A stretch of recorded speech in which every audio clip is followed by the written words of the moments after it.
अस्सलाम वालेकुम स्टूडेंट्स, मैं हूं एहसान और आज हम तसल्ली से सीखने वाले हैं कॉम्प्लीमेंट सिस्टम।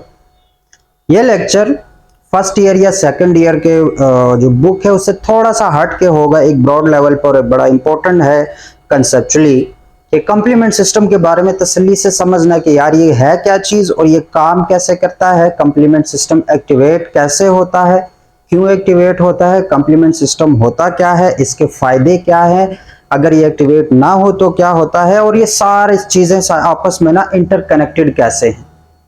सो कॉम्प्लीमेंट सिस्टम, अगर हम नाम को इसका देखें तो कॉम्प्लीमेंट का मतलब क्या होता है? किसी चीज की मदद करना, किसी को कॉम्प्लीमेंट करना, किसी की तारीफ कर देना या किसी को मदद करना, ऑगमेंट करना। तो कॉम्प्लीमेंट सिस्टम भी एक प्रोसेस है जिसकी मदद करता है, जिसके कॉम्प्लीमेंट सिस्टम के बगैर वो प्रोसेस हो ही नहीं पाता, बहुत कम उसके चांसेस होते हैं, और वो प्रोसेस है हमारे पास इम्यून सिस्टम या immunity. So the complement system basically augments the immune system, इसी वजह से इसका नाम जो है वो कॉम्प्लीमेंट सिस्टम है। और कॉम्प्लीमेंट सिस्टम सिंपली हमारे पास ग्रुप ऑफ प्रोटीन्स हैं, ग्रुप ऑफ प्लाज्मा प्रोटीन्स उसको बोलो, क्योंकि प्लाज्मा के अंदर ये पड़ा रहता है। तो ये ग्रुप ऑफ प्लाज्मा प्रोटीन्स हैं जो वन बाय वन एक्टिवेट होते हैं और इसकी वजह फिर सारा प्रोसेस आगे बढ़ता चला जाता है और हमारी इम्यूनिटी स्ट्रांग होती चली जाती है। ठीक है, तो क्या है ये ग्रुप ऑफ प्रोटीन्स है, तकरीबन 20 या 20 से कुछ ज्यादा हमारे पास प्रोटीन्स है जो आज तक डिस्कवर हो चुकी हैं, जो एज अ कॉम्प्लीमेंट काम करती हैं। क्या करती हैं? एज अ कॉम्प्लीमेंट काम करती है। तो अगर कॉम्प्लीमेंट सिस्टम की डेफिनेशन से पहले, जो कि पीछे मैंने लिखी हुई है, नजर भी आ रही होगी, इससे पहले अगर कॉम्प्लीमेंट सिस्टम क्या है, ये असल में इसको कैस्केड प्रोसेस भी बोलते हैं। जैसे आबशार में पानी ऊपर से स्टेप बाय स्टेप नीचे गिरता है, यहां पर अभी प्रोटीन्स स्टेप बाय स्टेप हमारे पास एक्टिवेट होंगे और उनकी एक्टिवेशन के बाद एक पूरा प्रोसेस जो कि काफी इंपॉर्टेंट और बड़ा मजेदार प्रोसेस होगा वो एक्टिवेट हो जाया करेगा।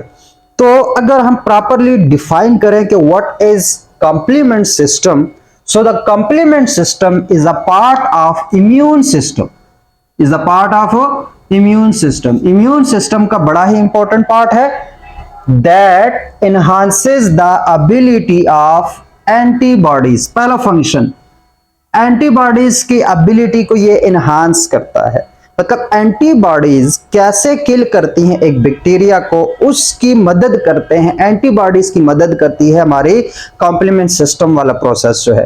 तो कॉम्प्लीमेंट सिस्टम के एक फंक्शन क्या आया? एंटीबॉडीज की एबिलिटी को एनहांस करते हैं। उसके बाद एक और भी तरह के सेल्स होते हैं, उनकी एबिलिटी को भी एनहांस करते हैं, और वो क्या है? The phagocytic cells. Phagocytic cells का काम क्या होता है? फैगोसिटिक सेल्स जिसमें न्यूट्रोफिल्स और मैक्रोफेजेस आ जाते हैं, तो इनका काम होता है बैक्टीरिया को इनगल्फ करना, कोई पार्टिकुलेट मैटर को इनगल्फ करना, कोई बाहर से आई हुई चीज को इनगल्फ करके उसकी फैगोसाइटोसिस करके उस चीज को मार देना, इसी को फैगोसिटिक सेल्स बोलते हैं। तो कॉम्प्लीमेंट सिस्टम एंटीबॉडीज की एबिलिटी को भी इनहांस करता है और हमारे पास फैगोसिटिक सेल्स की एबिलिटी को भी इनहांस करता है। और इन दोनों का काम क्या होता है? टू क्लियर माइक्रोब्स, ताकि जो माइक्रोब्स हैं, जो जरासीम हमारे बॉडी में आए हुए हैं, वो खत्म हो जाए। इसके अलावा एक और भी काम होता है, and damage cells from an organism. एक और चीज को क्लियर किया जाता है, जो सेल्स हमारे पास डैमेज हो जाते हैं उनको भी कॉम्प्लीमेंट सिस्टम मार देता है। तो यहां पर ये अब जो हमारे बॉडी में डैमेज सेल्स है उनको कौन खत्म करते हैं? साइटोटॉक्सिक टी सेल्स और नेचुरल किलर सेल्स। तो उन दोनों की एबिलिटी को भी एनहांस कौन करता है? Complement system. वहां पर भी ये यूज हो रहा है। उसके अलावा एक फंक्शन एंटीबॉडीज वाला, दूसरा फैगोसिटिक सेल्स वाला, तीसरा डैमेज सेल्स वाला, चौथा हमारे पास प्रोमोट इन्फ्लेमेशन। प्रोमोट इन्फ्लेमेशन, जो इन्फ्लेमेटरी रिस्पॉन्स होता है, जब भी कोई इन्फेक्शन या कोई ट्रॉमा या कोई इंजरी होती है तो सबसे पहले हमारे बॉडी में इन्फ्लेमेटरी रिस्पॉन्स एक्टिवेट होता है। तो उस इन्फ्लेमेटरी रिस्पॉन्स की एक्टिवेशन में भी अमल दखल होता है हमारे कॉम्प्लीमेंट सिस्टम का, तो वहां पर भी इंपॉर्टेंट है। And attack the pathogens membrane, जो कि फर्स्ट ईयर की बुक्स में ज्यादातर लिखा होता है, वो सिर्फ ये एक फंक्शन उसका बताया होता है कि जो पैथोजन होता है उसके मेम्ब्रेन पर भी अटैक करते हैं, उसके मेम्ब्रेन पर भी अटैक करते हैं। तो ये एक सिंपल डेफिनेशन है प्लाज्मा प्रोटीन्स या फिर कॉम्प्लीमेंट सिस्टम की, कि the complement system is a part of immune system that enhances the ability of antibodies and phagocytic cells to clear the microbes and damaged cells from the organism's body with along with promoting the inflammation and attack the pathogens membrane। ये हो गया हमारे पास complement system की एक आम सी definition. तो अब चलते हैं हम इस कॉम्प्लीमेंट सिस्टम की गहराई में कॉम्प्लीमेंट सिस्टम को समझते हैं। हमने सिर्फ डेफिनेशन से ये बातें क्लियर करनी थी कि कौन कौन से कंसेप्ट्स को हमने समझना है। तो सबसे पहले हम समझेंगे कॉम्प्लीमेंट सिस्टम। सबसे पहले क्या समझना हमने? कॉम्प्लीमेंट सिस्टम समझना है। और कॉम्प्लीमेंट सिस्टम फिर से बता रहा हूं क्या है। It is a group of plasma proteins. ये ग्रुप ऑफ प्रोटीन्स है। तो अगर प्रोटीन्स है तो हमारे अंदर कहीं ना कहीं ये बन रही होंगी। क्या हो रही होंगी? कहीं ना कहीं ये बन रही होंगी। तो जो कॉम्प्लीमेंट सिस्टम वाली प्रोटीन्स हैं, जो प्लाज्मा प्रोटीन्स हैं, वो हमारे पास बनती है। हमारे बॉडी के अंदर एक ऑर्गन होता है जिसका नाम है जिगर। जिसका नाम क्या है? जिगर, लिवर। कौन से वाला? जो हमारा ऑर्गन वाले जिगर है, हमारा दोस्त नहीं, जो हमारे ऑर्गन वाला जिगर है। बड़ा अजीब सा जिगर बना लिया। लेकिन ये जो जिगर है, ये जो लिवर है, लिवर के अंदर मुख्तलिफ सेल्स होते हैं। इसमें कुछ हिपैटिक सेल्स होते हैं, जिगर के सेल्स होते हैं। और ये सेल्स कॉन्स्टेंटली क्या प्रोवाइड कर रहे होते हैं? ये सेल्स कॉन्स्टेंटली कॉम्प्लीमेंट प्रोटीन्स बना के भेज रहे होते हैं। कहां भेज रहे होते हैं? ब्लड सर्कुलेशन में। ये कोई ब्लड है, ठीक है, ब्लड खून की एक नाली है। और इस खून की नाली में कॉन्स्टेंटली हमारा लिवर जो है वो कॉम्प्लीमेंट प्रोटीन्स बना के भेज रहा होता है। क्या कर रहा होता है? अब तो आप पता चल गया कि कॉम्प्लीमेंट प्रोटीन्स जो है, ये जितनी प्रोटीन्स आगे हम समझेंगे, ये बन कहाँ रही है? ये बन रही है हमारे पास जिगर के अंदर। ठीक है, ये बात ठीक है कि ज्यादातर कॉम्प्लीमेंट प्रोटीन्स हमारे पास जिगर बनाता है, लिवर बनाता है। लेकिन कुछ प्रोटीन्स हमारे पास मैक्रोफेजेस भी बनाते हैं। और कुछ कॉम्प्लीमेंट प्रोटीन्स इवन हमारा जो गैस्ट्रो इंटेस्टाइनल म्यूकोजा है, ये जो हमारे गैस्ट्रो इंटेस्टाइनल, ये जो मुंह से लेकर एनस तक जो सिस्टम है, डाइजेस्टिव सिस्टम, इसमें इसके गिर्द म्यूकोजल सिस्टम होता है। तो वहां पर भी हमारे पास कॉम्प्लीमेंट प्रोटीन्स, खासतौर पर C1 जो प्रोटीन है उसको बनाते हैं हमारे पास गैस्ट्रो इंटेस्टाइनल म्यूकोजा बनाते हैं। तो ये एक्सेप्शनल चीजें जो है वो जहन में होनी चाहिए। लेकिन ज्यादातर हमारे पास जो प्लाज्मा प्रोटीन, जो कॉम्प्लीमेंट प्रोटीन्स है, उनको कौन बनाता है? उनको लिवर बनाता है। और लिवर उसको कॉन्स्टेंटली बनाकर भेजता चला जाता है ब्लड में। तो ये हमारे पास बिलफर्स कॉम्प्लीमेंट प्रोटीन्स हैं और ये हमारे ब्लड में सर्कुलेट करती हैं। बन कहां पे रही है? लिवर में। और लिवर के बाद ये कहां आ जाती हैं? ये आ जाती हैं हमारे ब्लड में। और ब्लड के किस पोर्शन में होती है? ब्लड में एक सेलुलर पोर्शन होता है जिसमें white blood cells, red blood cells और प्लेटलेट्स होते हैं। और एक हमारे पास दूसरा पोर्शन होता है जिसमें ज्यादातर हमारे पास प्रोटीन्स और कार्बोहाइड्रेट्स और इलेक्ट्रोलाइट्स और पानी और फ्लूइड्स, इस तरह की सारी चीजें होती है जिनको प्लाज्मा बोलते हैं। तो ये जो हमारे पास कॉम्प्लीमेंट प्रोटीन्स है, ये प्लाज्मा में पड़े होते हैं। कहां पड़े होते हैं? प्लाज्मा में पड़े होते हैं। तो ये बात भी जहन में होनी चाहिए। और इन्फेक्शन हो या ना हो, हमारे ब्लड में हर वक्त प्लाज्मा प्रोटीन्स या कॉम्प्लीमेंट सिस्टम जो है वो मतलब हमारे पास मौजूद रहता है। हमारे जिगर उसको कॉन्स्टेंटली बना के भेज रहा होता है। कहां पर भेज रहा होता है? उसको भेज रहा होता है हमारे पास ब्लड सर्कुलेशन में। कहां भेज रहा होगा? ब्लड सर्कुलेशन में। ये तो हो गई कि हमारे पास मतलब कॉम्प्लीमेंट प्रोटीन्स बन कहां रही है और उसके बाद ब्लड में कैसे है, वो चीजें भी देख ली। इन कॉम्प्लीमेंट प्रोटीन्स के मैं मुख्तलिफ नाम मैं नहीं रखूंगा, साइंटिस्ट ने रखे हुए हैं कि जिस जिस ऑर्डर में ये डिस्कवर हुए हैं उसी ऑर्डर में इसके नाम रखे गए हैं।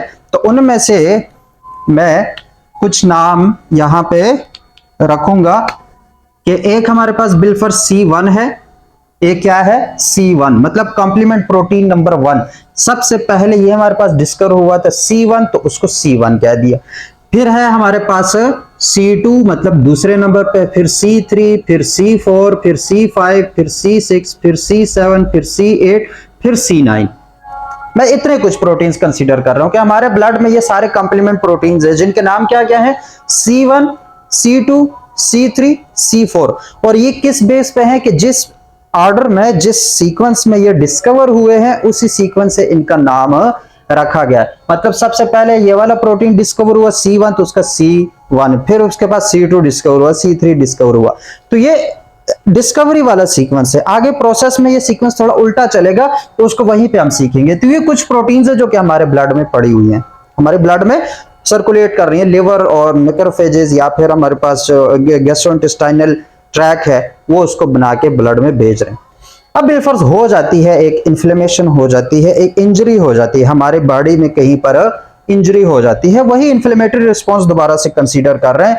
तो इंजरी होने के बाद क्या होता है कि बिलफर्ज ये हमारे पास इंटरस्टिशियल एरिया है, ये वाला, यहाँ पे हमारे सेल्स पड़े हुए हैं इस सारे एरिया में। मैं बना नहीं रहा क्योंकि हमने यहाँ पे और बहुत सारी चीजें समझनी है, तो इसलिए कंसीडर करो कि ये ब्लड है और ये हमारे पास इंटरस्टिशियल एरिया है जहां पे इन्फ्लेमेशन हो गई है, या जहां पे इंजरी हो गई है, या जहां पे बैक्टीरिया घुस आए हैं। क्या हुए हैं? बैक्टीरिया घुस आए। तो बिलफर्ज यहां पे कुछ बैक्टीरिया घुस आए थे, मैं उस बैक्टीरिया को कंसीडर कर लेता हूं। ये एक बैक्टीरिया है जो कि घुसा हुआ है यहाँ पे, ये एक बैक्टीरिया आया हुआ है हमारे ब्लड के अंदर ड्यू टू इंजरी या ड्यू टू इन्फेक्शन या जिस वजह से भी, लेकिन हमारे बॉडी में बैक्टीरिया आ चुका है।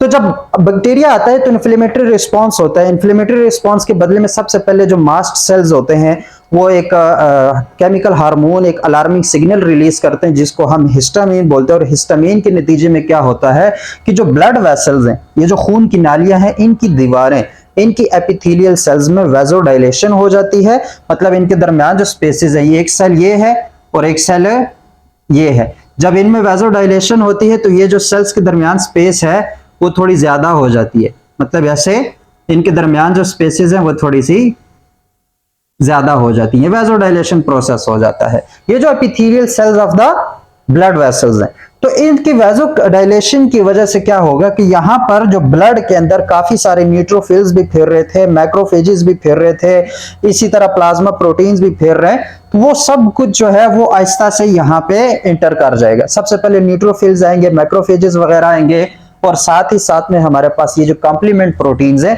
ये भी इंटरस्टिशियल एरिया में, इंटरस्टिशियल फ्लूइड में आ जाएंगे। कहां पे आ जाएंगे? इंटरस्टिशियल फ्लूइड में आ जाएंगे। तो इंटरस्टिशियल फ्लूइड में बिलफर्ज ये जो कॉम्प्लीमेंट प्रोटीन्स हैं ये आ गए हैं। तो अब इन कॉम्प्लीमेंट प्रोटीन्स को तुम लोगों ने इंटरस्टिशियल फ्लूइड में कंसीडर करना है।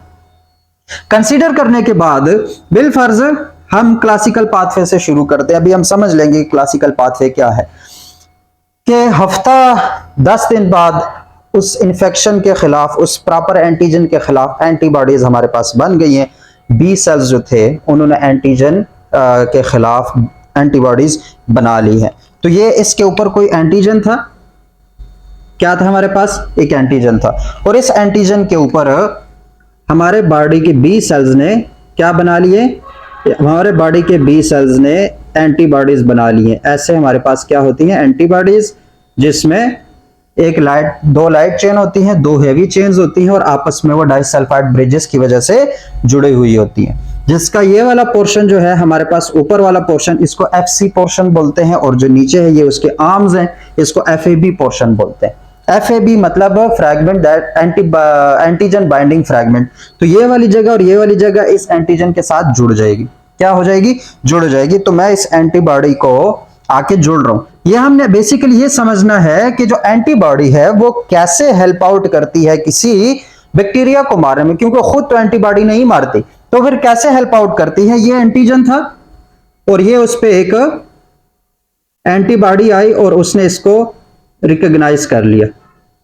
क्या कर लिया? रिकॉग्नाइज कर लिया। तो रिकॉग्निशन के बाद जब इस एंटीबॉडी को वो ये वाला एंटीजन मिलेगा, तो इसकी रिकॉग्निशन के बाद जो FC फ्रैगमेंट है, इस एंटीबॉडी का जो FC रीजन है, क्रिस्टलाइजेबल रीजन जो होता है, क्रिस्टलाइजेबल रीजन, वो एक्टिवेट हो जाता है। वो क्या हो जाता है? एक्टिवेट। मैं यहां पे इस एंटीबॉडी को थोड़ा सा बड़ा बना के शो करवा देता हूं कि ये हमारे पास यहां पे जब एंटीजन आ गया तो ये एक्टिवेट हो गई। इसकी एक्टिवेशन के बाद क्या है कि ये जो एंटीबॉडी है इस पे कोई जगह, एक जगह जो है वो शो होना शुरू हो जाती है, कुछ रिसेप्टर से बन जाते हैं, ये एक्टिवेट हो जाता है। और ये रिसेप्टर किसके लिए होते हैं? ये रिसेप्टर होते हैं कॉम्प्लीमेंट सिस्टम के लिए। मतलब कॉम्प्लीमेंट सिस्टम के लिए जो एंटीबॉडी के ऊपर रिसेप्टर्स हैं वो ओपन हो जाते हैं। वो क्या हो जाते हैं? ओपन हो जाते हैं। तो यहां पे कॉम्प्लीमेंट सिस्टम एक्टिवेट होगा। कंप्लीमेंट सिस्टम की जितने भी प्रोटीन्स है ये अब इंटरस्टिशियल फ्लूइड में फिर रहे हैं, लेकिन जब ये एंटीबॉडी इस एंटीजन को रिकॉग्नाइज करेगी, जो बैक्टीरिया के ऊपर एंटीजन है, जब इसको रिकॉग्नाइज करेगा तो उसके बाद इस एंटीबॉडी के एफसी पोर्शन पे, एफसी फ्रेगमेंट पे कंप्लीमेंट सिस्टम के लिए जो बाइंडिंग साइट्स हैं वो ओपन हो जाएंगी। जब वो ओपन हो जाती है तो सबसे पहले जो C1 प्रोटीन है वो आके इस कॉम्प्लीमेंट सिस्टम का जो बाइंडिंग साइट है यहां पे आके जुड़ जाएगा। सबसे पहले कौन से वाला आएगा? सबसे पहले C1 जो प्रोटीन है वो आएगा। तो बिलफर्ज यहां पे आके C1 प्रोटीन जुड़ गया। C1 प्रोटीन क्या हो गया? जुड़ गया। C1 कंप्लीमेंट प्रोटीन है। सबसे पहला प्रोटीन आके इस कंप्लीमेंट बाइंडिंग साइट जो एंटीबॉडी के ऊपर है उसके साथ आके जुड़ गया। जब ये वाला हमारे पास एक्टिवेट हो जाता है, C1 हमारे पास एक्टिवेट हो गया, तो अब ये C1 एक कैस्केड ऑफ प्रोटीन एक्टिवेशन शुरू कर देगा। इस C1 एक अगले को एक्टिवेट करेगा, वो अगले को एक्टिवेट करेगा, वो और अगले को एक्टिवेट करेगा, वो और अगले को एक्टिवेट करेगा, और इस तरीके से अभी कई सारे प्रोटीन्स जो हैं, कई सारे कंप्लीमेंट प्रोटीन्स एक्टिवेट होने वाले हैं। तो बड़ा इजी सा कॉन्सेप्ट है, इसमें कोई मुश्किल बात नहीं है, बस तसल्ली से जो है इजी होकर इसको समझो। आगे बढ़ने से पहले मैं एक और कॉन्सेप्ट जो है थोड़ा सा क्लियर कर दूं, और वो कॉन्सेप्ट क्या है कि कुछ हमारे पास कंप्लीमेंट प्रोटीन्स जो हैं तो खास तौर पर C2 से लेकर C5 तक, ठीक है, ये जो कंप्लीमेंट प्रोटीन्स होती हैं ये जब इनएक्टिव होती हैं, क्या होती हैं? जब इनएक्टिव होती हैं तो इसके दो पार्ट्स होते हैं। क्या होते हैं? इन प्रोटीन्स के दो पार्ट्स होते हैं। एक को हम बोलते हैं बी पार्ट, एक को बोलते हैं ए पार्ट। जब हमारे पास कंप्लीमेंट प्रोटीन्स इनएक्टिव, इनएक्टिव मतलब जब वो किसी और चीज से जुड़ी हुई नहीं होती, जब वो प्रो एंजाइम फॉर्म में होती हैं, तो क्या है? उसके दो पार्ट्स होते हैं। एक हमारे पास बी पार्ट होता है, बी मतलब बाइंडिंग पार्ट, तो वो वाला पार्ट जो है वो बाइंड करेगा इस एक्टिवेटेड प्रोटीन के साथ, और एक पार्ट हमारे पास ए पार्ट होता है जिसका मतलब होता है अवे, मतलब वो बाइंडिंग के दौरान वो वाला पार्ट उससे अवे हो जाएगा। जब ये वाली टोपी उतरेगी इस एंजाइम की तो ये एंजाइम एक्टिवेट हो जाएगा, ये कंप्लीमेंट प्रोटीन एक्टिवेट हो जाएगा। अगर इसके साथ ये टोपी लगी हुई है, ये जो ए लगा हुआ है, तो ये एक्टिवेट नहीं होगा। तो हमारे पास कोई भी बिलफर्ज, मैं कहता हूं कि ये सी वाला है, C2 है, बिलफर्ज कहता हूं, क्या कहता हूं? C2 है। तो इस C2 जब ये इनएक्टिव फॉर्म में हो गए तो इसके दो पार्ट्स आपस में जुड़े होंगे। कौन कौन से वाले? एक बाइंडिंग, अभी बता रहा हूं, आगे इसको ऐसे ही समझना, बी पार्ट बाइंडिंग पार्ट और ए वाला अवे पार्ट। मतलब जो ए पार्ट है वो अवे जाएगा, वो रिलीज होगा, जबकि बाइंडिंग पार्ट जो बी पार्ट है वो इसके साथ आके जुड़ेगा। इसके साथ क्या होगा? आके जुड़ेगा। तो ये जो पार्ट होगा इसको हम क्या बोलेंगे? C2B, और जो अवे जाएगा वो क्या हो जाएगा? C2A। इसी तरह अगर मैं C3 की बात करूं तो ये C3B होगा और ये C3A होगा। आगे समझ? क्या इनएक्टिव फॉर्म में हमारा जो कंप्लीमेंट सिस्टम है, जो उसके कंप्लीमेंट प्रोटीन है, जब वो इनएक्टिव होती हैं तो उसके दो पार्ट्स आपस में जुड़े होते हैं। कौन कौन से? बी पार्ट और ए पार्ट। जब वो एक्टिव होते हैं, एक्टिव वो तब होते हैं जब उनका ए पार्ट रिलीज हो जाए। तो जब एक्टिवेशन होती है तो बी पार्ट बाइंड कर जाता है पिछले वाले के साथ और ए पार्ट अवे चला जाता है। इतनी बात समझ आ गई? अब वापस आते हैं अपने वाले कॉन्सेप्ट पे, अपने कॉन्सेप्ट पे आते हैं कि हमने C1 को जो है एक्टिवेट कर दिया था। ये C1 एंटीबॉडी की वजह से एक्टिवेट हुआ। जब एंटीबॉडी एंटीजन को रिकॉग्नाइज करेगी तो इसका FC पोर्शन पे जो कंप्लीमेंट बाइंडिंग साइट है वो ओपन हो जाएगी और वहां पे C1 प्रोटीन आके बाइंड करेगा। और याद रखना C1 का कोई ए पार्ट नहीं है जो कि अवे जाएगा, C1 ही है। इसकी एक्टिवेशन के बाद ये एक और हमारे पास कंप्लीमेंट प्रोटीन को एक्टिवेट करेगा, और जरा सोचो कि वो कौन से वाला प्रोटीन होगा? वो कौन से वाला प्रोटीन होगा? C2 होगा? नहीं, C2 नहीं है। ये एक और को हमारे पास एक्टिवेट करेगा और वो है हमारे पास C4। कौन से वाला? C4। अब ये आएगा इसी सीक्वेंस में, मतलब इस प्रोटीन के बाद ये वाला प्रोटीन आएगा, लेकिन क्योंकि ये प्रोटीन चौथे नंबर पे डिस्कवर हुआ था इसलिए इसको C4 ही रहने दो। हालांकि सीक्वेंसेस की यही रहनी है, C1 के बाद C4 आएगा, लेकिन वो बाद में डिस्कवर हुआ था, C2 और C3 पहले डिस्कवर हो गया था, इसलिए C4 को C4, यहाँ पे थोड़ी कंफ्यूजन होती है, तो कंफ्यूजन टेंशन लेने की जरूरत नहीं है। C1 एक्टिवेट हुआ तो उसने C4 को अपने साथ बाइंड कर लिया। तो अब जरा बताओ कि C4 का कौन सा वाला पार्ट जो है वो इसके साथ C1 के साथ बाइंड करेगा? B part. कौन सा वाला? B part. और अवे कौन सा जाएगा? C4A। C4A अवे चला गया और C4B जो है उसने बाइंड कर लिया C1 के साथ। फिर C4B के बाइंडिंग के बाद ये C4B, क्योंकि अब ये भी एक्टिवेट हो गया, तो ये एक और कंप्लीमेंट प्रोटीन को एक्टिवेट करेगा। बिलफर्ज ये वाला कंप्लीमेंट प्रोटीन आके एक्टिवेट हो गया। एक ये था और एक हमारे पास ये दूसरा कंप्लीमेंट आके एक्टिवेट हो गया। और ये वाला अब जो है ना सीक्वेंस वही रखो, C4 एक्टिवेट करेगा C2 को।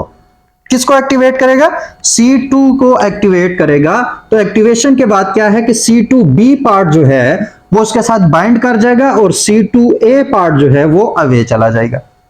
क्या हो जाएगा? वो अवे चला जाएगा। अब देखो कितनी सारी चीजें एक्टिवेट हो रही हैं। सबसे पहले C1 एक्टिवेट हुआ, उसने C4B को एक्टिवेट किया, उसने C2B को एक्टिवेट कर दिया। जब ये दोनों एक्टिवेट होंगे, जब ये दोनों मतलब C4B और C2B एक्टिवेट होंगे, तो ये बहुत ज्यादा इंपॉर्टेंट कंप्लीमेंट प्रोटीन को एक्टिवेट करने वाले हैं। ये दोनों मिलके एक कॉम्प्लेक्स बनाएंगे जिसको हम क्या बोलेंगे? ये दोनों मिलके, ये वाले दोनों मिलके कॉम्प्लेक्स बनाएंगे। कौन से वाला? मैं नाम यहां पे लिख देता हूं, C4B C2B। ये दोनों ने मिलकर कॉम्प्लेक्स बनाया। इसका नाम है, ये जो C4B C2B है, इसका एक नाम है C3 कन्वर्टेज। बहुत इंपॉर्टेंट हमारे पास एक कंप्लीमेंट प्रोटीन है C3। ये C3 को एक्टिवेट करेंगे दोनों मिलकर, मतलब C4B और C2B मिलकर C3 कन्वर्टेज के तौर पर काम करेंगे। और यहां पे C3 जो हमारे पास C3 हमारे पास क्या है? जो C3 कंप्लीमेंट प्रोटीन है उसको एक्टिवेट कर देंगे। कौन सा पार्ट एक्टिवेट होगा? C3B एक्टिवेट होगा और C3A जो है वो अवे चला जाएगा। वो क्या हो जाएगा? अवे चला जाएगा। तो एक C1 ने C4 को किया, C4 ने C2 को किया, फिर C2 और C4B ने मिलकर C3B को एक्टिवेट कर दिया। फिर ये तीनों कॉम्प्लेक्सेस, ये तीनों कंप्लीमेंट प्रोटीन जो हैं, अब ये एक और को एक्टिवेट करेंगे। यहां पे कौन कौन से? C4B C2B C3B, ये तीनों मिलकर एक और हमारे पास कंप्लीमेंट प्रोटीन को एक्टिवेट करेंगे। और जरा बताओ कि अब सीक्वेंस वही रखना है, पहले C1 यूज हुआ, C2 यूज हुआ, C3 यूज हुआ, C4 भी यूज हुआ, तो अगला कौन सा आना चाहिए? C5। तो ये तीनों मिलकर एक कन्वर्टेज बनाएंगे, C5 कन्वर्टेज। क्या बनाएंगे? C5 कन्वर्टेज बनाएंगे। और ये C3B काफी इंपॉर्टेंट है, इसके लिए बाद में हम डिस्कस करेंगे, लेकिन अभी ये सीक्वेंस देखो, C4B C2B और C3B ने मिलकर एक कन्वर्टेज एंजाइम बनाया, कॉम्प्लेक्स बनाया, जिसका काम क्या होगा? जिसका काम होगा C5 को एक्टिवेट करना। तो यहां पे हम C5 जो है उस कंप्लीमेंट प्रोटीन को एक्टिवेट कर देंगे। ये हमारे पास क्या हुआ? C5B। कौन से वाला? C5B, क्योंकि उसका A पार्ट अब रिलीज हो गया। C5A जो है वो हमारे पास रिलीज हो चुका है। तो ये सारे इवेंट्स जब हो जाते हैं कि सबसे पहले एंटीबॉडी आई, उसने एंटीजन को रिकॉग्नाइज किया, एंटीजन की रिकॉग्निशन के बाद एंटीबॉडी का FC पोर्शन था, उस पे कंप्लीमेंट बाइंडिंग साइट्स खुल गए। उनके खुलने की वजह से सबसे पहले हमारे पास C1 प्रोटीन आया, वो उसके साथ अटैच हुआ। जब C1 एक्टिवेट हुआ तो उसने C4B को एक्टिवेट करवाया, C4B ने आगे C2B को एक्टिवेट करवाया, फिर इन दोनों ने मिलकर C4B और C2B ने मिलकर हमारे पास C3B को एक्टिवेट करवाया, जिसको हम C3 कन्वर्टेज भी बोलेंगे। फिर इन तीनों ने मिलकर as a C5 convertase activate किया C5B को। किसको एक्टिवेट किया? C5B को। आगे जो हमारे पास C5B है वो दो कंप्लीमेंट प्रोटीन्स को एक्टिवेट करेगा। यहां पे मैं बना देता हूं उनको, कितनों को? दो को। यहां से एक साइड खुल जाएगी और ये दो हमारे पास कंप्लीमेंट प्रोटीन्स है, उनको एक्टिवेट करेगा, एक C6 और एक हमारे पास C7। ठीक है, A B को उसको छोड़ दो, इसका A B नहीं होगा, C6 और C7। फिर आगे C7 जो है वो एक्टिवेट करेगा C8 को, और C8 आगे से एक्टिवेट करेगा C9 को। किसको एक्टिवेट करेगा? C9 को। तो ये देखो सिंपल जो काम हुआ, C1 एक्टिवेट हुआ ड्यू टू एंटीबॉडी, उसने आगे एक्टिवेट किया C4b को, उसने आगे एक्टिवेट कर दिया C2b को, फिर C4b और C2b दोनों ने मिलकर as a C3 convertase C3b को एक्टिवेट कर दिया। C3b ने आगे एक्टिवेट किया C5b को, C5b ने दो एक्टिवेट किया C6 और C7 को, फिर C7 ने आगे C8 को, और C8 ने आगे C9 को एक्टिवेट कर दिया। क्या कर दिया? एक्टिवेट कर दिया। यहां पे जो बहुत मोस्ट इंपॉर्टेंट हमारे पास एक चीज है, वो इस C5 को मिला के, मतलब C3 के बाद जो हमारे पास कॉम्प्लेक्स आ रहा है, ये काफी इंपॉर्टेंट कॉम्प्लेक्स हो जाता है। क्यों? क्योंकि इसको मैं अलग से यहां पे लिख देता हूं। ये जो हमारे पास कॉम्प्लेक्स बनेगा, इसका मैं नाम जब बताऊंगा तुम लोगों को पता लग जाएगा। कौन सा वाला? C5b, C6, C7, C8, C9। ये जो हमारे पास कंप्लीमेंट प्रोटीन्स का कॉम्प्लेक्स है, ये मिलकर एक किस्म का एक हथियार बनाएंगे। क्या बनाएंगे? एक हथियार बनाएंगे, और उसको बोलेंगे हम membrane attack complex. Membrane attack complex. जो कंप्लीमेंट सिस्टम जिसकी वजह से मशहूर है, वो है मेम्ब्रेन अटैक कॉम्प्लेक्स, MAC जिसको बोलेंगे। क्या बोलेंगे? MAC बोलेंगे। तो वो क्या करेंगे? ये C5b, C6, C7, C8, C9 ये करेंगे क्या? इसको यहां पे देखो जरा, ये हमारे पास C5 था, C5b, ये हमारे पास हो गया C5b। इसने आगे दो एक्टिवेट किए, मतलब इसकी कंफर्मेशन सर्कुलर सी हो जाएगी, एक C6 और एक C7। ठीक है, और C7 आगे एक्टिवेट करेगा हमारे पास है C8 को, और C8 आगे एक्टिवेट करेगा C9 को। तो इस तरीके से ये सर्कुलर फॉर्म में आ जाएगी, इनमें कन्फर्मेशनल चेंजेस हो जाती है और ये सर्कुलर फॉर्म में आ जाते हैं। अब है ये क्या? खुद ये प्रोटीन है, पेप्टाइड्स हैं, तो इनकी कुछ पेप्टाइड जो है वो नीचे लटक आएंगी, ऐसे कुछ ऐसे नीचे लटक आएंगी सबकी, इसकी दूसरी तरफ से लटक आएंगी, और ये हमारे पास एक कील की शक्ल बना लेगा, एक मेख की शक्ल बना लेगा।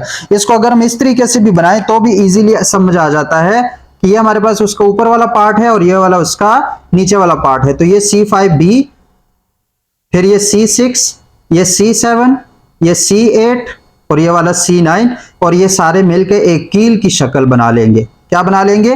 कील की शक्ल बना लेंगे। इस तरह की एक शक्ल बनाएंगे, जिस तरह मेख है ना, मेख दीवारों में ठोकते हुए, इसी तरह इसकी भी शक्ल बन जाएगी। और ये जो शक्ल है, ये जो स्ट्रक्चर है, इसको बोलते हैं मेम्ब्रेन अटैक कॉम्प्लेक्स। क्यों? क्योंकि ये वाला जो कॉम्प्लेक्स है, ये अटैक करेगा हमारे बैक्टीरिया पर। हमारे अंदर जो बैक्टीरिया आया है उसके मेम्ब्रेन पे जाकर ये कॉम्प्लेक्स अटैक करने वाला है। एक कॉम्प्लेक्स बनेगा वो इस पे अटैक करेगा, दूसरा बनेगा वो इस पे अटैक करेगा। अटैक का मतलब क्या है? कि ये जो किलो जैसा स्ट्रक्चर बनाया है किसने? C5b, C6, C7, C8, C9 ने, ये ड्रिलिंग करेगा बैक्टीरिया के मेम्ब्रेन में, प्रॉपरली ड्रिलिंग करेगा। और इस ड्रिलिंग की वजह से क्या होगा कि हमारा ये जो बैक्टीरिया है बिलफर्ज, ये जो इतना परेशान बैक्टीरिया है, इस परेशान बैक्टीरिया क्यों है? क्योंकि ये जो C3b के बाद जो कॉम्प्लेक्स एक्टिवेट हुआ है, ये कील की तरह जो है इसमें ड्रिलिंग करेगा, बहुत सारे कॉम्प्लेक्स रिलीज होंगे और वो इसमें ड्रिलिंग करते जाएंगे। और ड्रिलिंग से क्या होगा कि ये जो हमारे पास बैक्टीरिया है, इसमें जगह जगह पे सुराख हो जाएंगे, तो हमारा जो इंटरस्टिशियल फ्लूइड है, वो पानी जो है वो इसमें भर जाएगा, और बस बैक्टीरिया जो है वो बस्ट आउट कर जाएगा, फट जाएगा। क्या हो जाएगा? फट जाएगा। तो कॉम्प्लीमेंट सिस्टम ने उसको किल किया। इस एंटीबॉडी ने आके बैक्टीरिया को किल नहीं किया, बल्कि एंटीबॉडी ने एक कॉम्प्लीमेंट सिस्टम को एक्टिवेट किया, और उस कॉम्प्लीमेंट सिस्टम में कई प्रोटीन्स थे जो कि 1 बाय 1 एक्टिवेट हो गई, और उसमें से जो आखिरी प्रोटीन से वो अलग हुई। उन्होंने हमारे पास मेम्ब्रेन अटैक कॉम्प्लेक्स बनाया, और इस मेम्ब्रेन अटैकिंग कॉम्प्लेक्स ने अटैक किया हमारे बैक्टीरिया के मेम्ब्रेन पर। किसके मेम्ब्रेन पर? बैक्टीरिया के मेम्ब्रेन पर, और उसमें सुराख किया और उसको पानी से बस्ट आउट कर दिया। उसको क्या कर दिया? पानी से बस्ट आउट कर दिया। और ये वाला जो सिस्टम है, ये खास तौर पर एक्ट करेगा ग्राम नेगेटिव बैक्टीरिया पर। किस पर? Gram negative bacteria. क्यों? क्योंकि ग्राम नेगेटिव बैक्टीरिया में ये बैक्टीरिया, उसके ऊपर एक आउटर मेम्ब्रेन भी होती है लिपोपॉलीसैकेराइड्स की, ठीक है, और इसके दरमियान इतनी जगह नहीं होती। जबकि ग्राम पॉजिटिव बैक्टीरिया में एक बैक्टीरिया होता है, और इसके गिर्द बहुत सारी सिस्ट फॉर्मेशन हुई होती है यहां पे, तो वहां पे फिर हमारी जो कील है ये पहुंचना मुश्किल हो जाता है, लेकिन ग्राम नेगेटिव पे पहुंचना इजी हो जाता है। ठीक है, और इन ग्राम ने, क्योंकि ये ग्राम नेगेटिव को ज्यादा अच्छे तरीके से मारता है, तो ऐसे लोग जिनमें ये वाला कॉम्प्लेक्स की डेफिशिएंसी होती है, इन जीन्स में कोई मसला आ गया होता है, तो उनमें ये मेम्ब्रेन अटैक कॉम्प्लेक्स सही से नहीं बनता, तो जो ग्राम नेगेटिव बैक्टीरिया है वो सही से मरते नहीं है, तो उन लोगों में फिर ग्राम नेगेटिव की वजह से बड़ी सीवियर इंफेक्शन होते हैं। खासतौर पर जो नेजेरिया है हमारे पास, गुनोरिया, गुनोकॉक्साई और मेलेंगोकॉक्साई जो है, तो वो हमारे पास बैक्टीरिया ग्राम नेगेटिव होते हैं। तो ऐसे लोग जिनमें ये चीजें क्या हुई होती हैं, जिनमें ये चीजें थोड़ी सी म्यूटेटेड होती हैं जीन्स, या जिसमें ये वाला कॉम्प्लेक्स नहीं बनता, तो उनमें फिर ग्राम नेगेटिव बैक्टीरिया बड़ा सीवियर इंफेक्शन शो करते हैं। तो इसलिए बताना था कि ग्राम नेगेटिव पे सही तरीके से एक्ट करता है। तो हमने बात क्या की, हमने बात शुरू की थी कि बैक्टीरिया आया, बैक्टीरिया के खिलाफ एंटीबॉडीज बनी, एंटीबॉडीज जब उसने बैक्टीरिया के एंटीजन को रिकॉग्नाइज किया, तो इस एंटीबॉडीज के एफसी पोर्शन पे कंप्लीमेंट के लिए साइट्स खुल गए। कंप्लीमेंट के लिए साइट्स खुलने के बाद C1 एक्टिवेट हुआ, उसने C4b को एक्टिवेट किया, उसने C2b को एक्टिवेट किया, C4b C2b दोनों मिलकर C3 कन्वर्टेज के तौर पर उन्होंने C3b को एक्टिवेट किया। फिर ये तीनों मिलकर C4b C2b C3b, इन तीनों ने मिलकर C5b को एक्टिवेट किया, और इसकी एक्टिवेशन के बाद C6 C7 C8 C9 activate हुए। Cascade of the complement protein activate हुआ, जिसमें C5 C6 C7 C8 C9 ने मिलकर हमारे पास मेम्ब्रेन अटैक कॉम्प्लेक्स बनाया, और उस मेम्ब्रेन अटैक कॉम्प्लेक्स ने मेम्ब्रेन, किसके मेम्ब्रेन पर, बैक्टीरिया के मेम्ब्रेन पर अटैक किया और उसको मार दिया। उसको क्या कर दिया, मार दिया। ये जो एक तरीके से, ये तो हमने अभी कॉम्प्लीमेंट सिस्टम को एक तरीके से एक्टिवेट किया, और इसका नाम है, और ये भी आप बात याद रखना, ये जो एंटीबॉडीज है ये खास तौर पर, मतलब हर एंटीबॉडी ये वाला रास्ता नहीं ओपन करेंगी, ये वाला कॉम्प्लीमेंट सिस्टम नहीं एक्टिवेट करेंगी। एक हमारे पास IgG क्लास और एक IgM क्लास, ये जो दो क्लास के एंटीबॉडीज हैं वो हमारे पास इस तरह के पाथवे को एक्टिवेट कर सकती हैं। ये पाथवे जो है C1 C4b C2b C3b C5b C6 C7 C8 C9, इसको बोला जाता है क्लासिकल पाथवे। इसको क्या बोला जाता है, क्लासिकल पाथवे। खासतौर पर IgG और IgM जो है, GM हमारे पास जो एंटीबॉडीज हैं वो क्लासिकल पाथवे को एक्टिवेट कर सकती हैं। वो किसको एक्टिवेट कर सकते हैं, क्लासिकल पाथवे को। उसके बाद जहन में तो यही आ रहा होगा कि भाई एंटीबॉडीज को बनने में, जब बैक्टीरिया हमारे बॉडी में इंटर होता है, तो एंटीज तो हफ्ते से लेकर 7 से लेकर 10 12 14 15 दिन बाद एंटीबॉडीज तैयार होती हैं। तो क्या 15 दिन तक या 10 दिन तक या 12 दिन तक हमारी बॉडी उस बैक्टीरिया को मार नहीं रही होती? तो सवाल तो ये उठता है, और इसका जवाब भी है कि हाँ, उस वक्त भी कंप्लीमेंट सिस्टम एक्टिवेट हुआ होता है। तो वो कैसे एक्टिवेट होता है, वो इस तरीके से तो एक्टिवेट नहीं होता, क्योंकि इस तरीके से जो एक्टिवेशन है, ये जो steps of complement system activation है, उसके लिए जरूरी है एंटीबॉडी, और एंटीबॉडी के बनने में तो काफी टाइम लगता है।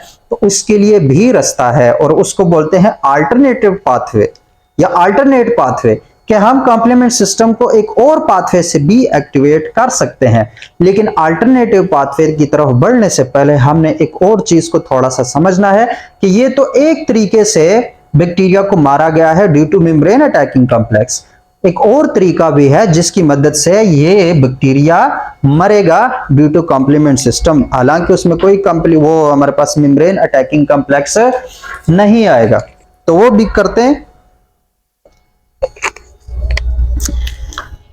वो क्या होता है, उसके लिए मैं ये मिटा रहा हूं, बल्कि ये सारा मिटा रहा हूं।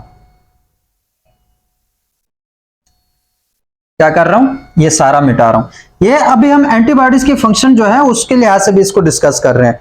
तो अभी हमने क्या बात की कि एक मेम्ब्रेन अटैकिंग कॉम्प्लेक्स तो सिर्फ एक तरीका था जिसकी वजह से हमारा बैक्टीरिया जो है वो बेचारा मर जाता है।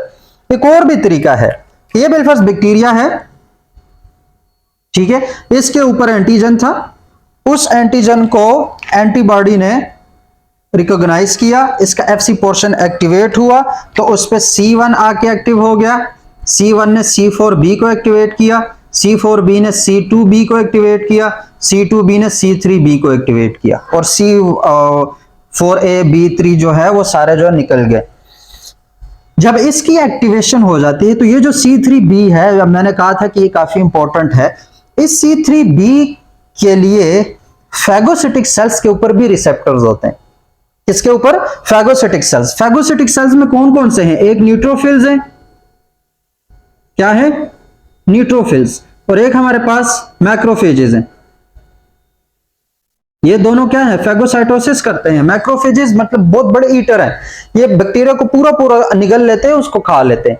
तो न्यूट्रोफिल्स या मैक्रोफेजेस, इन दोनों के सेल के ऊपर C3b के लिए रिसेप्टर्स पड़े हुए होते हैं। क्या पड़े हुए होते हैं? रिसेप्टर। तो जब ये C3b एक्टिवेट हो जाता है और ये किसी न्यूट्रोफिल या किसी मैक्रोफेज के ऊपर पास हो, तो मैक्रोफेज जो है उसके ऊपर बड़े स्पेशल किस्म के, मैक्रोफेज को किसी और कलर से बना लेते हैं, जो मैक्रोफेज है, ये मैक्रोफेज के ऊपर बड़े स्पेशल किस्म के रिसेप्टर्स होते हैं जो कि C3b को रिसीव करेंगे। क्या करेंगे?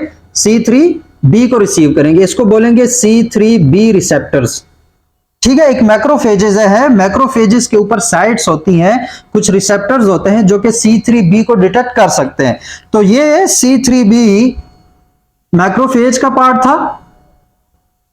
किसका पार्ट था? मैक्रोफेज का। ये एक मैक्रोफेज है, ये क्या हमारे पास? एक मैक्रोफेज है जिसमें C3b अटैच हो गया C3b रिसेप्टर के साथ। C3b रिसेप्टर किसका पार्ट है? मैक्रोफेज का पार्ट है। C3b उसके साथ अटैच हो गया। तो अब मुझे बताओ कि ये जो बैक्टीरिया है, ये वाला जो बैक्टीरिया है, ये बैक्टीरिया कहीं भाग पाएगा?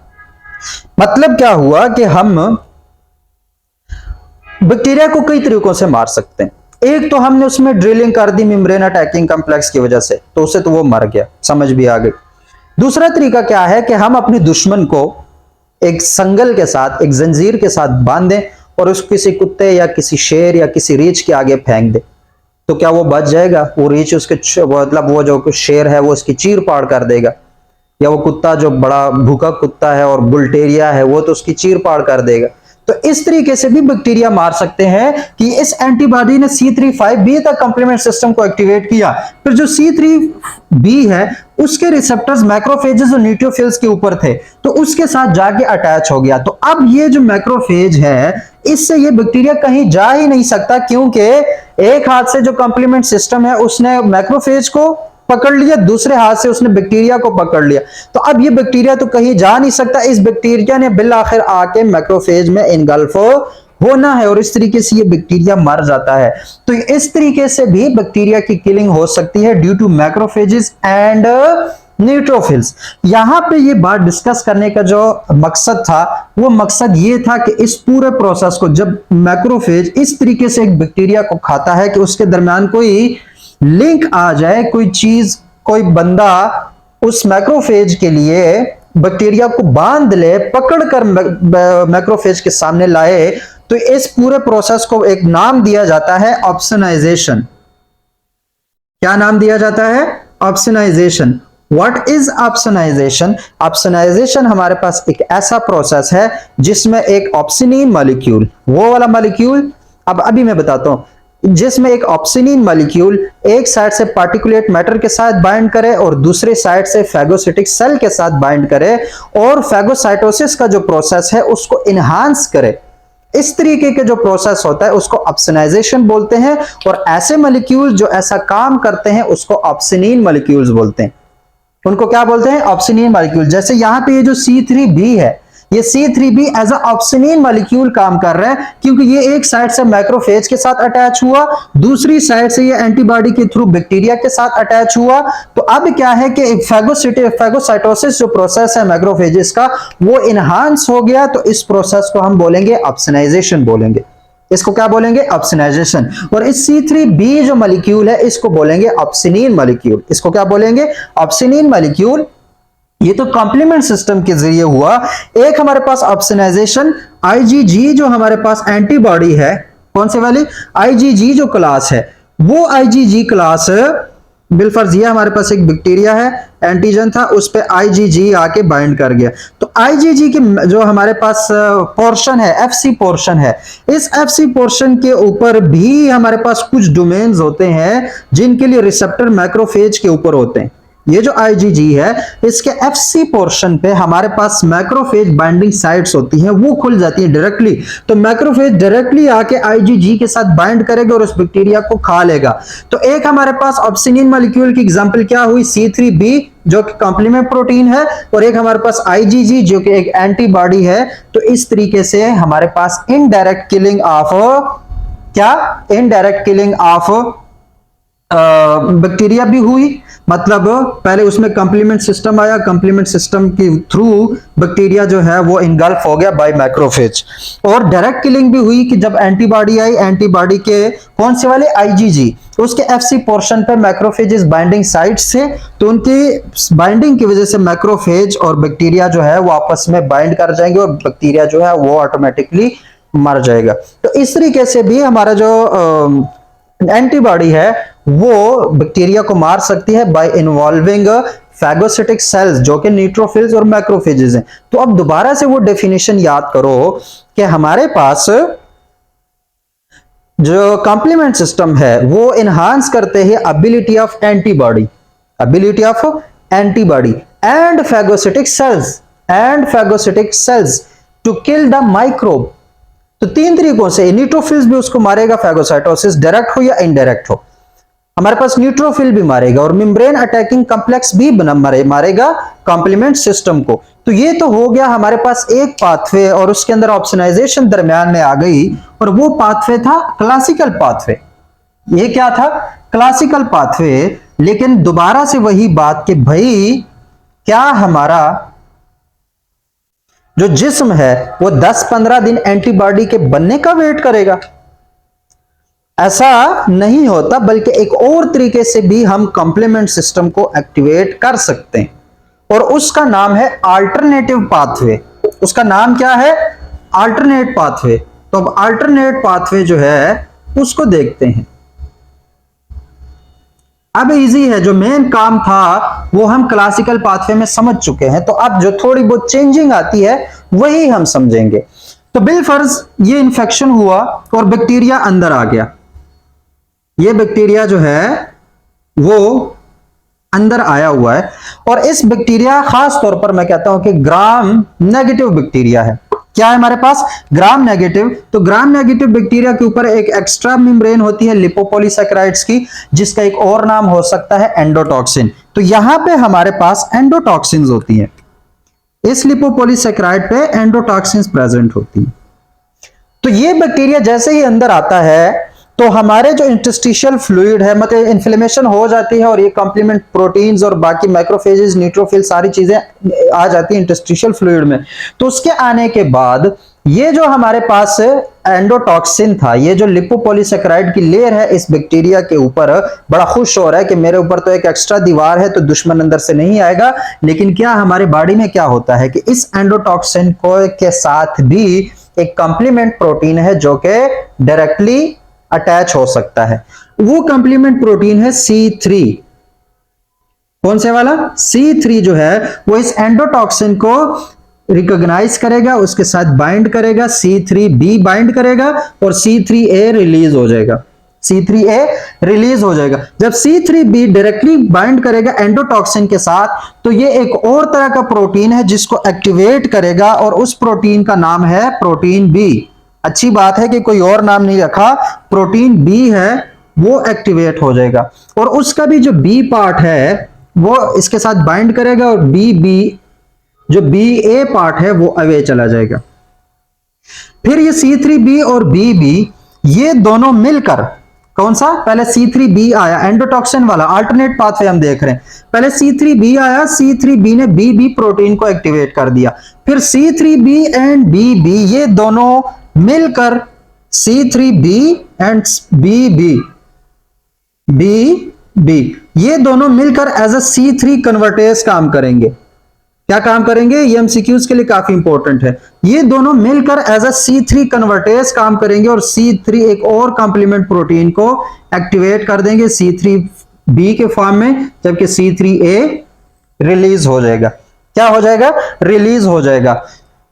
तो यहां के बाद वही सारा प्रोसेस है जो पहले हमने किया था। C3B ये तीनों मिलकर C5 को एक्टिवेट कर देंगे, C5B को, C5A रिलीज हो जाएगा, फिर C5B जो है वो C6 को और C7 को, फिर आगे वो C8 को और C9 को, और इस तरीके से मेम्ब्रेन अटैक कॉम्प्लेक्स बन सकता है, या फिर C3B जो है वो मैक्रोफेज और न्यूट्रोफिल्स को एक्टिवेट कर सकता है।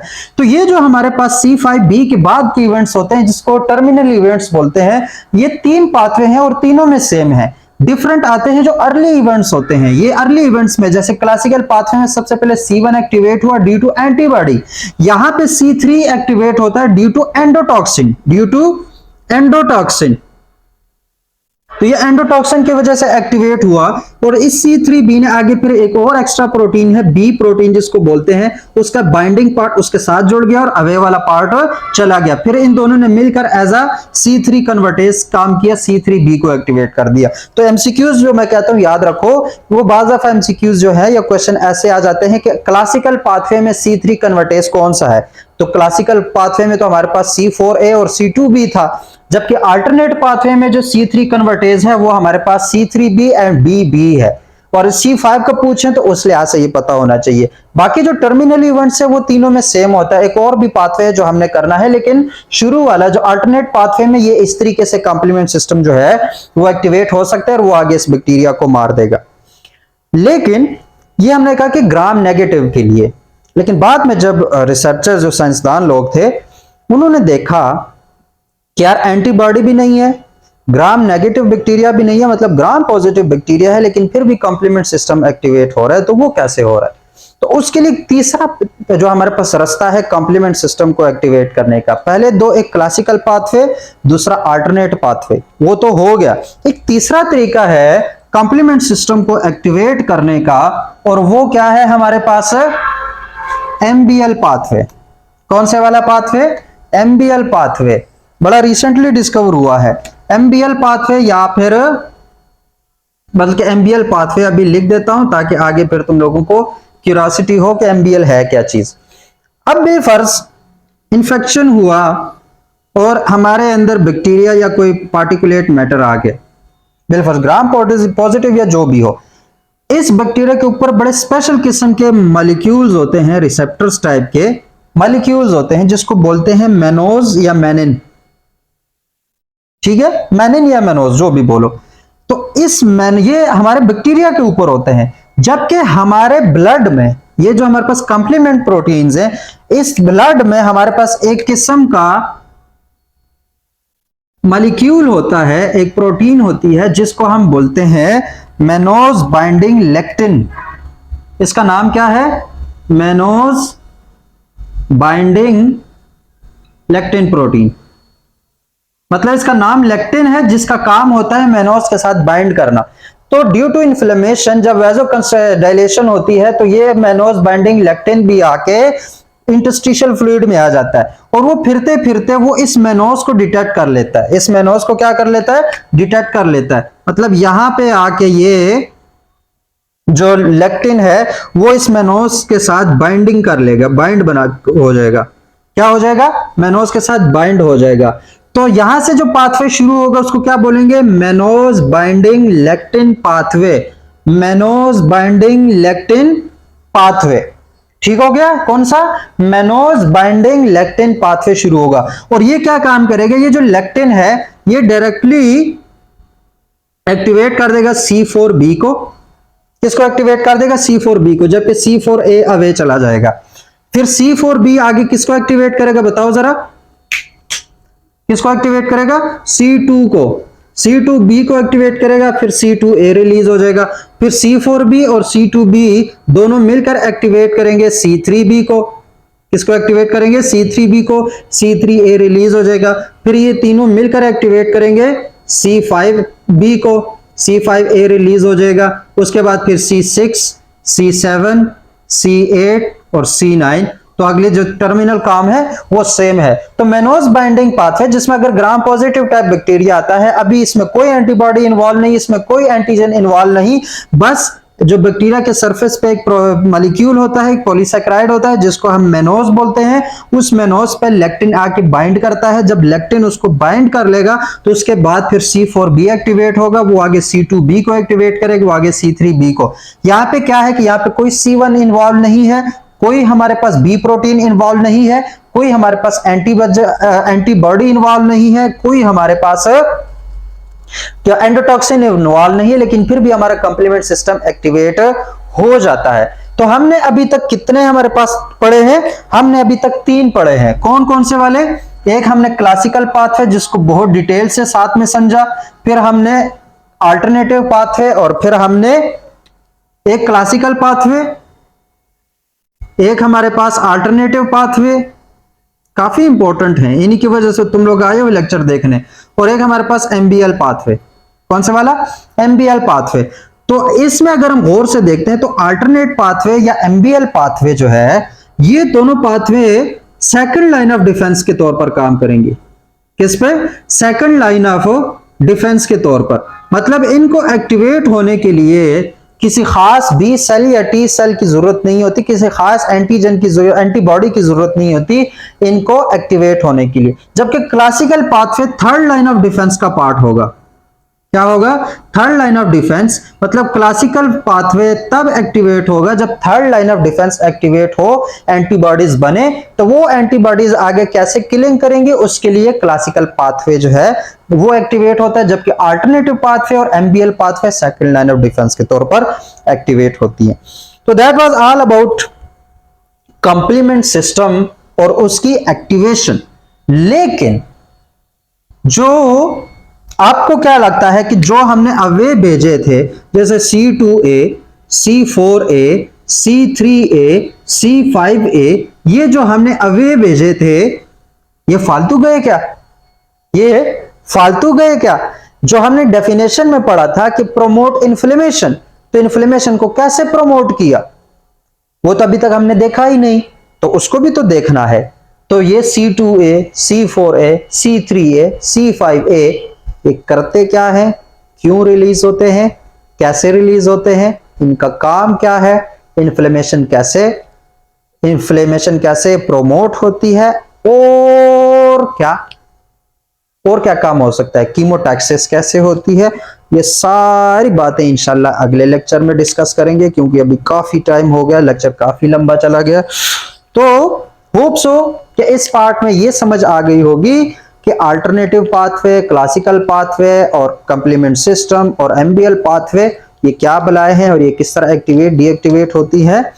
तो अगले पार्ट में इंशाल्लाह सीखेंगे कि कैसे इन्फ्लेमेशन प्रोमोट होती है, ये कैसे बाकी सारे जो इसके कॉन्सेप्ट से रह गए हैं वो कैसे हम उसको सीखने जा रहे हैं। तो तब तक के लिए अपना ख्याल रखो और मुझे दुआओं में याद रखो। अल्लाह हाफिज।